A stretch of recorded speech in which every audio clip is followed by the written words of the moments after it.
Donald Trump received a letter from the Department of Justice saying he's a target of the January 6th grand jury and must report to them in 4 days. Let's play the clip.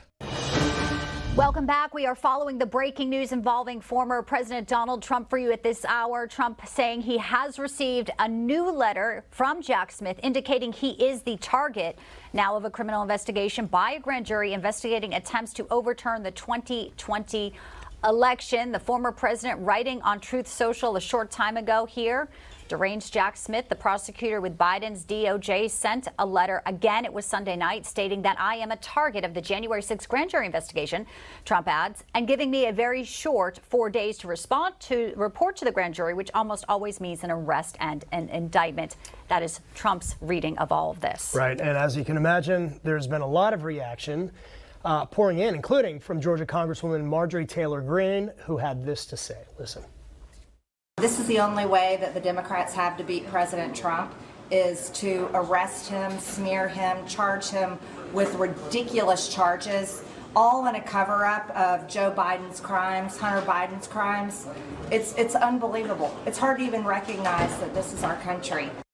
Joining us now to discuss this, Caroline Levitt, spokeswoman for Make America Great Again, Inc., who has responded to this news of the day, and also editor-in-chief of the Florida Standard, Will Witt. Great to see you both today. Thanks so much for your time. Thank you. Thank you.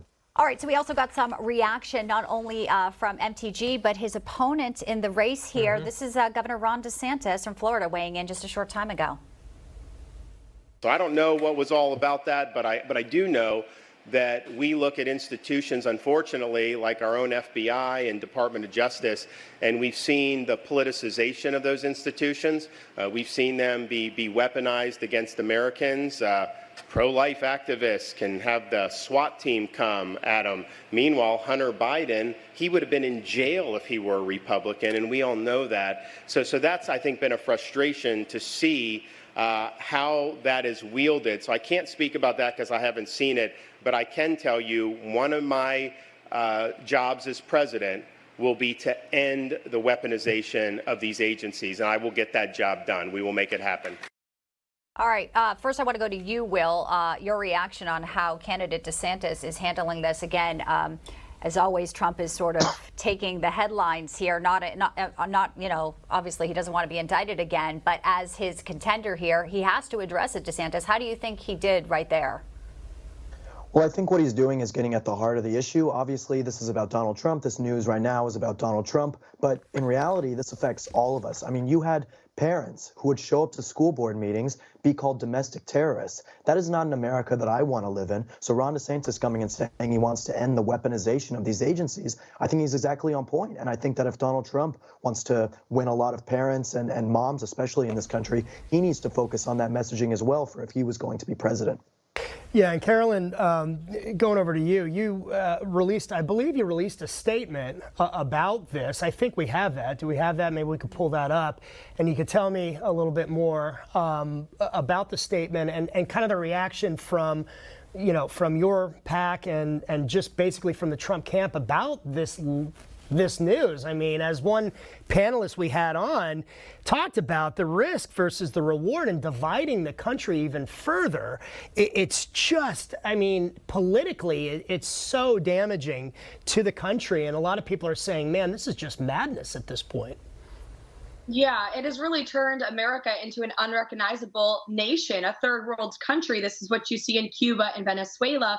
We have immigrants in our nation today that fled these types of political persecutions. And Merrick Garland has politicized and weaponized the Department of Justice against Donald Trump time and time again. And it's no coincidence that this comes as Donald Trump is the only candidate in the Republican primary who is beating Joe Biden in presidential or general election polling. They fear that he will be back in the White House to expose the corruption of the Biden corrupt crime family that Merrick Garland has been complicit in helping cover up. Hunter Biden gets a slap on the wrist for federal gun charges while they are trying to arrest Donald Trump, throwing the books at him and pulling out all of the stops. And all Republicans need to unite around Donald Trump so we can take this fistfight to the deep state and Joe Biden that want to destroy this country. And since you played that clip of Ron DeSantis, I must add that if you watch that full clip, he actually said that Donald Trump should have more forcefully spoken out against the January 6th protests. That's ridiculous. And that's playing right into Merrick Garland and Jack Smith's hands.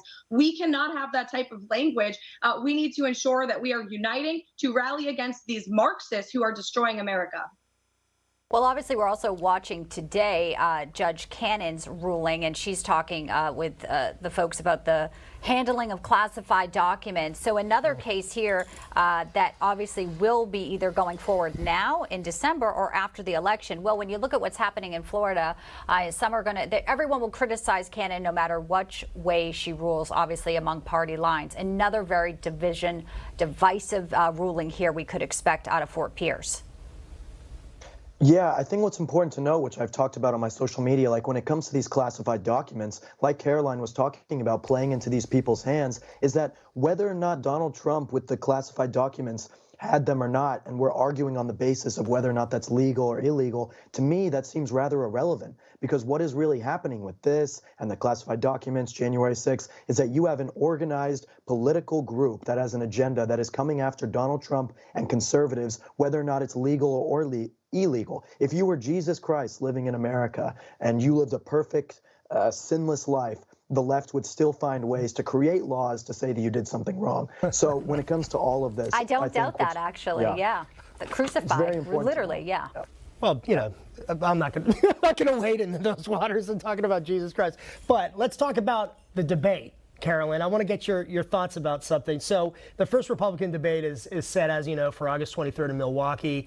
Former President Trump has said he may skip it, the presidential primary debate, you know, next month. Could that be a risk to him or the GOP? And also, look, as we know, Donald Trump isn't shy of a good fight. Why not take on Chris Christie, who's attacking him every day, including most recently about the, you know, how he would end the war in Ukraine? I don't know about you, but I'd like to see the two of them battle it out. I mean, that's good TV, is it not? That'd be a great debate.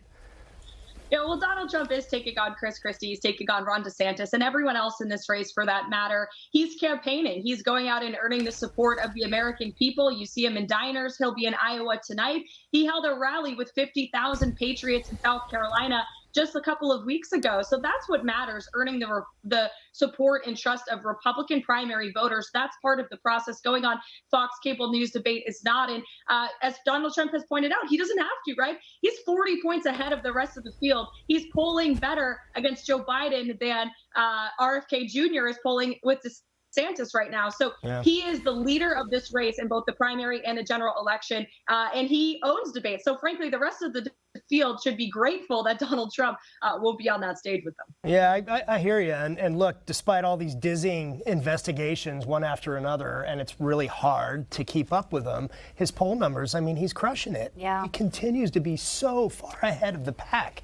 It's unbelievable. We'll see what happens after this. Yeah. If it goes up even more. Great conversations. Yeah, I completely agree. That's a really good point. He probably will have his poll numbers go up, and he's probably going to break fundraising records. All this is doing is backfiring on them. And it's such a dumb thing to be trying to prosecute him for. You can read his tweets. Everyone knows he said protest peacefully at the Capitol. So what are they even doing? It's just a complete waste of time. And it's just going to backfire on them like everything else they keep trying to do to Trump. Yeah, and this really is like a banana republic now. It's like a third world country. You just go and make up all this stuff about your political opponents and have the Department of Justice and the FBI and stuff go after them, and look at all the corruption under the Biden administration. And no, they don't go after anybody. They just go after their political opponents. And this just seems like it's getting worse and worse and worse, doesn't it? But you know, that's just my opinion. What is your opinion on the story? Please let me know in the comments below. Also, be sure to smash that like button, subscribe to the channel for daily news updates, hit that notification bell, and share this video to help spread the news. Thank you so much for watching, and I'll catch you in the next one. Peace out.